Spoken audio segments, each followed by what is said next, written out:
how to really support a loved one with anxiety. We sometimes want to help but don't know how to help. All of us worry and get scared from time to time. But those with anxiety may feel consumed by fears of things that might seem irrational to others. Hi, my name is Jyotika Bedi, founder of Happiness is Love. We make relationships better. I understand it can get hard to relate to people going through anxiety, and as a result, many of us don't know how to best help anyone with anxiety. People are often dismissive of people experiencing any kind of anxiety. With other medical illnesses, you may be able to see physical symptoms, but with anxiety, we don't necessarily see what the person truly is dealing with. So, it's very important for all of us to be sensitive to what the other person with anxiety is going through, even if it doesn't make sense to you. It's very important to understand how to offer support. It's distressing to watch a loved one experience panic attacks, isn't it? And face anxiety every single day, and we feel helpless and hopeless. But there are things that we can do to offer help. It starts with recognizing the signs of excessive anxiety, excessive worrying, and understanding the best possible ways to offer support to your loved one. Learn to first recognize the signs of anxiety. Anxiety disorder is the most common mental health condition across the globe. It impacts up to 18% of the population in America. Knowing the signs of anxiety can help you realize when someone you love is having fearful thoughts or feelings most of the times. Symptoms vary from person to person, but can be broken down into 3 simple categories that I have curated for you and hope it helps you.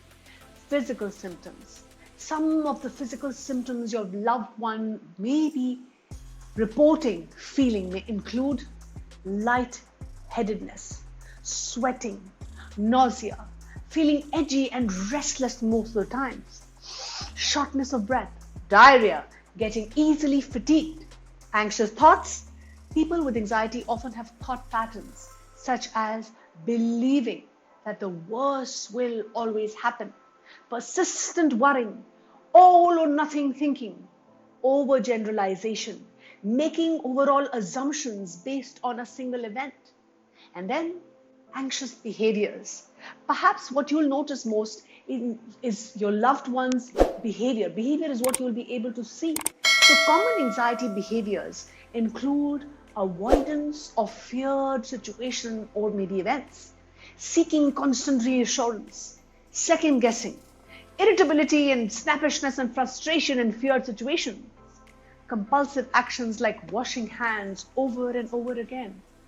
Know what not to do first. Typical responses to someone with anxiety are often unhelpful. Here are actions you should avoid at all costs. Don't enable. It's common to want to help your loved one avoid unpleasant and painful situations by going out of your way to eliminate the cause for concern. I understand, I'm a parent of 3. On the surface, this seems really thoughtful and caring and sweet, but anxiety doesn't usually go away. Over time, if people continuously avoid facing difficult situations, the anxiety grows even more, and special requests for accommodations get bigger. If you continue to modify your own behavior or your environment to accommodate your loved one's anxiety, this can unintentionally enable the anxiety to persist and grow further.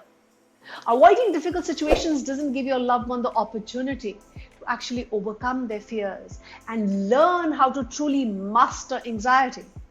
Instead, it makes their world smaller as what they are able to do becomes more and more limited by their growing anxiety.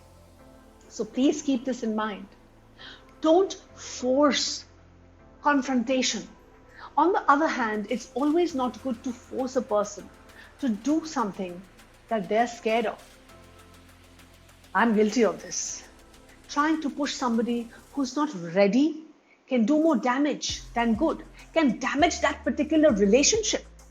Learning how to overcome deep apprehension is work best done in partnership with a professional coach, psychologist, therapist. This takes the burden off of you. It also empowers your loved one by helping them truly face their fears one step at a time, one day at a time, with the right guidance from an experienced person. Use anxiety tips that actually work. Responses based on just love and acceptance and the desire to see your loved one get better are the cornerstones of helping someone with anxiety. So what I have for you, and I want you to consider the following approaches which are effective. Provide validation. Many different things can make people anxious. Saying something like, I can't believe you're getting upset over such a small thing, only belittles a person's emotional experience. Instead, ask your loved one how you can provide support during challenging moments, because invalidation only makes a person feel worse. What makes one person fearful may be no big deal to someone else. Everyone's different. Their anxiety doesn't have to make sense to you. It's important to understand their emotional experience, to understand that what the person is experiencing is real, and you need to offer sensitivity and empathy. Express concern. It's hard to see a loved one having an anxiety attack. It happened to me a few days ago where I saw my mother. But in that moment, there's not too much you can do to shorten the duration or noticeably lower the intensity of, let's say, a panic attack. When you start to notice your loved one withdrawing from activities that they used to enjoy, you don't have to cover up your concern.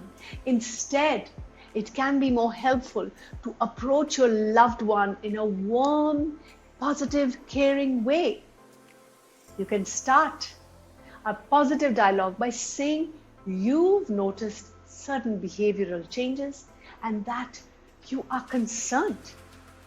Let me give you an example. For example, hey, I've noticed that you've been avoiding going to insert the location. Maybe this is a conversation with a friend and other social gatherings. Can you share with me what caused the change? Then, depending on how the conversation really pans out, you might ask if they think they need some help or support in coping with their anxiety. You don't have to try to be their therapist. Know when to seek help. Know when to offer help. If your loved one's anxiety starts to impede their ability to enjoy life, interact at school, engage at work, or hang out with friends and family, or if it causes problems in daily functionality and at home, then it's really time for you to seek professional help. Encourage a loved one to make an appointment, or you can do it too, with a mental health professional, with a mental health provider. If they're resistant, you can remind them that it's just one appointment. You can even go with them. It doesn't mean that they have to commit to treatment or to working with that particular therapist or coach. It's just the first step towards seeking help. It's really just an initial check-in, like an annual physical exam. But for your mental and your emotional health, this is the most useful step.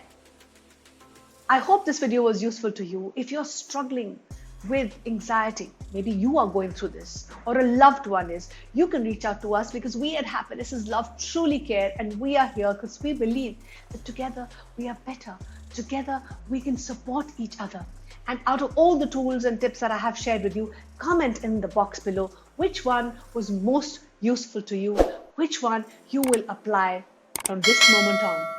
Until then, take care of your emotional and your mental health.